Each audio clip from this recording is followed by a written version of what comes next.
Hey guys, welcome to the Hashtag Project. The Hashtag Project is going to be a channel based on conspiracy theories and then hopefully in the long term unsolved murders.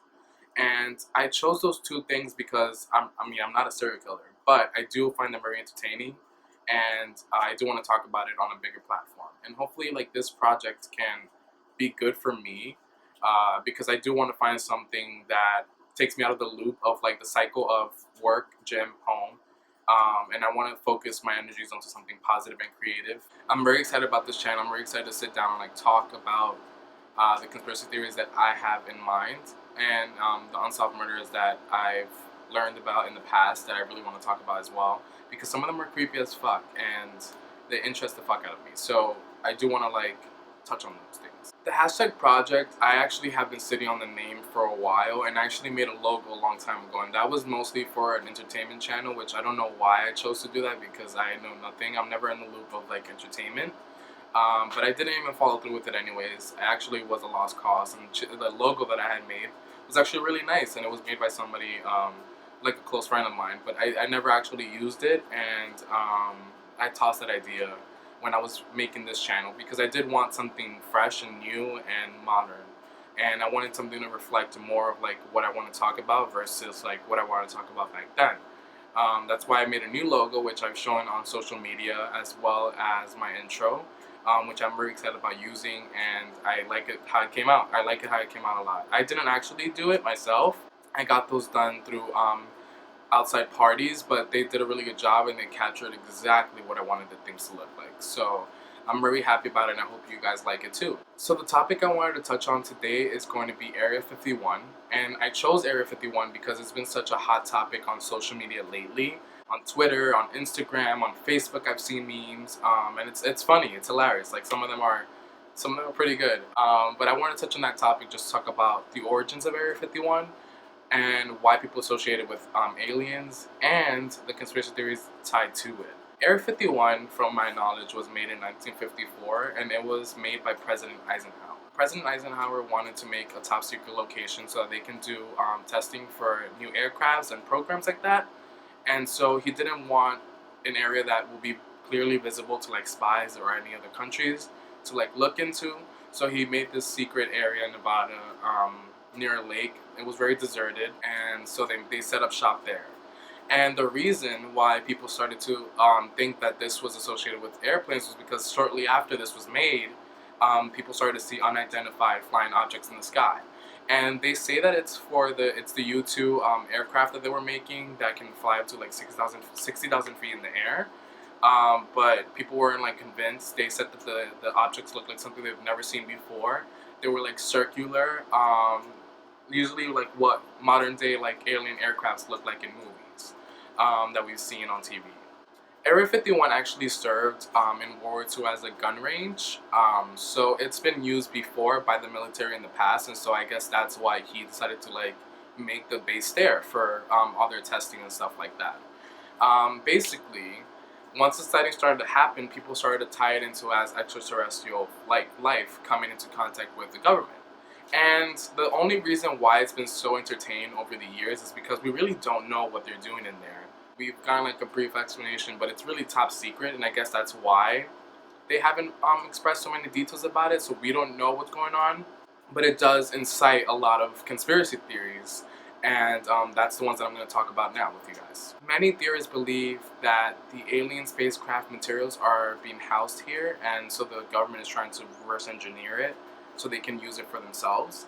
A lot of people believe that they're studying time travel at Area 51, and some people believe that they've come in actual contact with aliens in this area, and this has been brewing over the years because a lot of people have seen UFO sightings since this place was made, and also there was like a colonel that actually spoke out and said that he was given extraterrestrial materials to use. So I mean, that would really feed these conspiracies, to be honest. If like someone that was working there was like, hey, I was given these materials, you're like, oh well, bitch.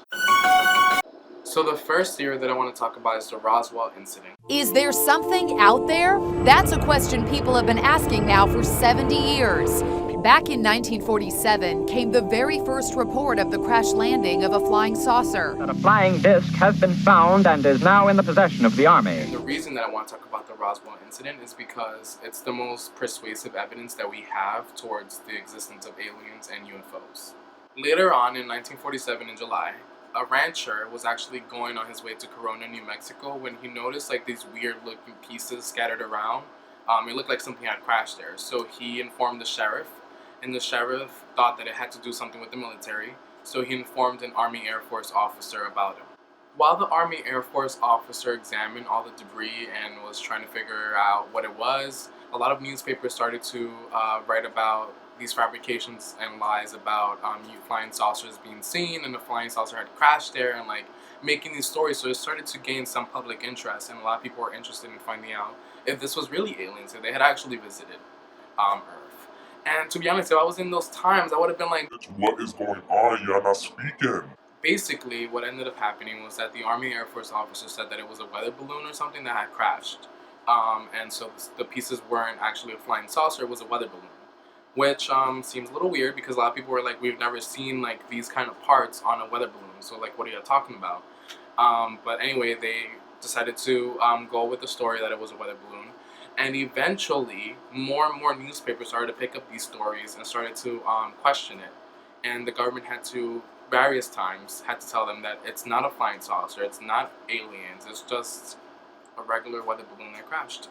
In 1978, a UFO researcher, Stanton Friedman, began to question everything. And he was just like, why did that weather balloon yield such strange debris? Like, the materials were weird, the materials were strange. And so he started to question, him and his colleagues started to question the debris. They started to question why the government decided to cloak something up in such secrecy.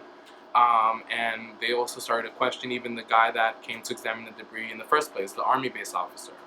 And he couldn't recall the date that he examined the debris. He couldn't recall any information. And he was kind of being hushed about it. So that started to make them a little worried. Like, why is the government holding this information in such secrecy? Why won't they tell us the truth? Why is everything so like convoluted and not making any sense? Friedman and his colleague eventually came to talk to a radio operator in the time that the debris was uncovered. And she said that when she was trying to talk about the flying saucer story, her transmission was messed up, and like she couldn't finish the story. She couldn't like do the report on it. So she also said that she suspected that it had been the government that had fucked up with her transmission, and so she couldn't like actually like talk about it and inform the public of what was going on. And even the Army-based officer that discovered the debris, and even the sheriff that discovered the debris, they were kind of weird about it. But also they were saying that, you know, they never really got an actual answer of what it was from the Air Force base in Area 51. No one really knew like what was going on, and they weren't getting any answers. And even till today, we don't know what's going on. We don't know what happened in Roswell at the time of that summer. So a lot of people suspect that it's obviously the government. They maybe obtained some UFO technology. They obtained some UFO aircraft, and they've been using that. No one really knows for sure, but the thing that everyone knows for a fact is that they've been hiding this incident in so much secrecy lately for the past few years, and no one still to this day knows what's going on in that area base. The next conspiracy theory that I want to talk about is the Men in Black, and we've seen the movie with Tommy Lee Jones and Will Smith. What the hell is all this? Back in the mid-1950s, the government started a little underfunded agency with the simple and laughable purpose of establishing contact with a race not of this planet. Basically, in the Men in Black are these figures that come after there's been like a UFO sighting. They come and like kind of threaten the person not to release a story. So one of the first sightings of them was from this farmer that claims he saw a few unidentified flying objects, and that one of the sparks from the objects killed his dog. Then the next day he received a call from someone taking him out to breakfast, and it was a man dressed all in black, and he was kind of telling him, don't talk about your story, keep it hushed, and like persuading him not to talk about it and not to mention anything. And he was dressed all in black. He had a black suit, he had a really pale face, and that's usually how they're described by other people that have seen them. Men in black are typically described as wearing black suits, being expressionless, cold, sinister, and in some cases, inhuman. The men in black seem to only talk to two kinds of people: those who claim to have seen a UFO and those who research UFOs. So they always come and do the same thing. They threaten not to talk about what you saw, to keep it hushed, and no one knows really where they're coming from, if they're sent by the government to kind of do their work or if they're sent by the aliens themselves. Last but not least, something we've also heard about is crop circles. And crop circles basically are in fields. There will be like an occurrence of like patterns in the fields, and no one really knows what it means, but it just pops out of nowhere. And a lot of people have cited this around the world, that they've seen crop circles with these symbols, sometimes beautiful patterns, but we don't really know what it means. And so because of this, people started to kind of identify that with aliens, saying that aliens were leaving symbols or like maybe signs or a message around the world with these farmers and their crop circles. It wasn't until 1972 when Arthur and another man, Bryce, went out into the fields to look for unidentified flying objects, because in the area they were in over the past 10 years, there had been sightings of aliens and UFOs and UFO aircrafts. Basically, they said that they were out that night walking around looking for UFOs, and then right before their very eyes, a crop circle materialized in front of them, and it was this weird pattern like all the other accounts as well. And after that story came out, a lot of people from Japan to the Soviet Union started to report the same thing happening to them. Scientists eventually came out and tried to find like a reasonable explanation for why this could be happening, because they don't want to believe that UFOs are like running around doing these things. So they tied it into Earth's magnetic lines and say that sometimes they can like fuck with the crops and flatten them. So that could be the reason why they make those weird patterns, why they flatten in the first place. And they kind of made that explanation to like discount people's idea that UFOs are running around like making these patterns and symbols to leave us a message. So there you guys have it. That's the first conspiracy video on Area 51. And as more theories pop up that I come into contact with, I'll definitely make a video about it as a follow-up. But the next video is definitely going to be on a different topic. Hopefully it'll also include an unsolved murder. But I do thank you guys for being here for the first video. I know it's a little rough because I'm just getting into the groove of like how YouTube even works. So it's not going to be the best. It's not going to be completely perfect, but it's something.